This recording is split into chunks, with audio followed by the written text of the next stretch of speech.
Salut à tous, Jérémy de chez Digitad. Merci beaucoup de vous joindre à nous une nouvelle fois cette semaine. Alors aujourd'hui, on va parler d'une mise à jour de l'algorithme de Google qui a intervenu assez récemment puisqu'elle est intervenue il y a un mois, approximativement au mois de juillet 2018. Alors, pourquoi est-ce que c'est important de suivre ces mises à jour de l'algorithme? Parce qu'on sait que les moteurs de recherche, comme Google, qui est le leader, sont particulièrement intéressants lorsqu'on veut toucher des personnes qui sont actives et qui font des recherches. Donc typiquement, on va essayer d'analyser tout ce qui nous permet d'être bien positionné sur ces moteurs de recherche parce qu'on sait que 98% des gens ne vont pas sur la deuxième page de Google pour un mot-clé donné. Alors cette mise à jour, elle concerne un point majeur, c'est la vitesse. Comment est-ce que la vitesse de votre site impacte son positionnement et surtout vos utilisateurs? Alors il y a des statistiques, il y a des études de marché très larges qui ont été effectuées à travers le temps et qui ont démontré que si votre site met plus de 3 secondes à charger, vous allez perdre 50% de vos utilisateurs et que chaque seconde supplémentaire vous fait perdre un 10% additionnel. Ça, c'est la première statistique qui est assez impressionnante. Et en fait, ces comportements impactés par la rapidité ont fait perdre aux sites de e-commerce en Amérique du Nord 2,6 milliards de dollars l'année dernière aux sites de e-commerce. Donc l'idée, c'est de comprendre un petit peu pourquoi c'est important et comment est-ce qu'il faut réagir. Donc pourquoi est-ce que c'est important? On l'a vu tout de suite en chiffres, parce que typiquement, des gens qui ne consultent pas notre site parce qu'ils chargent trop lentement vont quitter le site internet, mais aussi parce que depuis 2010, Google prend en compte dans son référencement des différents sites internet la rapidité de chargement. Ce qu'il faut savoir, c'est que depuis le 9 juillet dernier, il en a fait un critère majeur, à tel point qu'il a fait évoluer l'ensemble de ses outils, comme un outil très célèbre dont vous pourrez trouver le lien en commentaire de cette petite vidéo, qui s'appelle Google PageSpeed Insight et qui vous permet d'analyser la qualité de votre site internet qui est désormais basé sur 2 critères.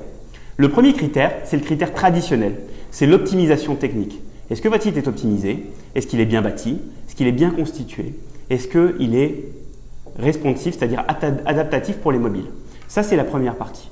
La deuxième partie qui vient d'être ajoutée, c'est justement une dimension rapidité. Donc, en fonction de la rapidité de téléchargement de vos éléments et d'affichage du site internet, il y a des statistiques très claires qui ont démontré que les deux étaient très corrélés. Donc, ce qu'on va essayer de faire, c'est justement d'optimiser le site internet pour qu'il soit très rapide et qu'il puisse maintenant répondre à l'un de ces 2 critères majeurs qu'a défini Google.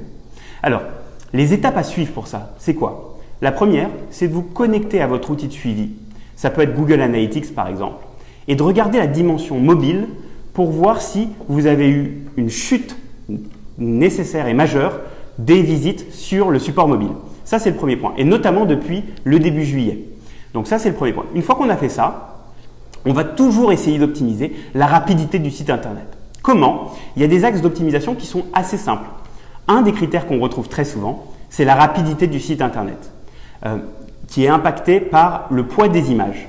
Si les images que vous utilisez sur votre site internet sont lourdes et non optimisées, votre page va télécharger plus lentement et ça va impacter le comportement de vos utilisateurs.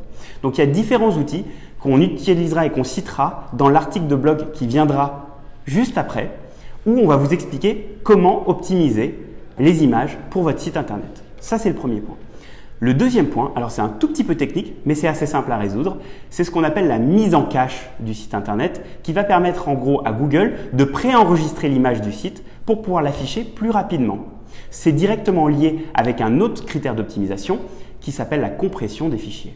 Si votre site est un site WordPress, là aussi, il y a des plugins ou des extensions comme WP Rocket ou comme WP Supercache qui vont vous permettre d'optimiser l'ensemble de ces choses-là. Ça, c'est le deuxième point.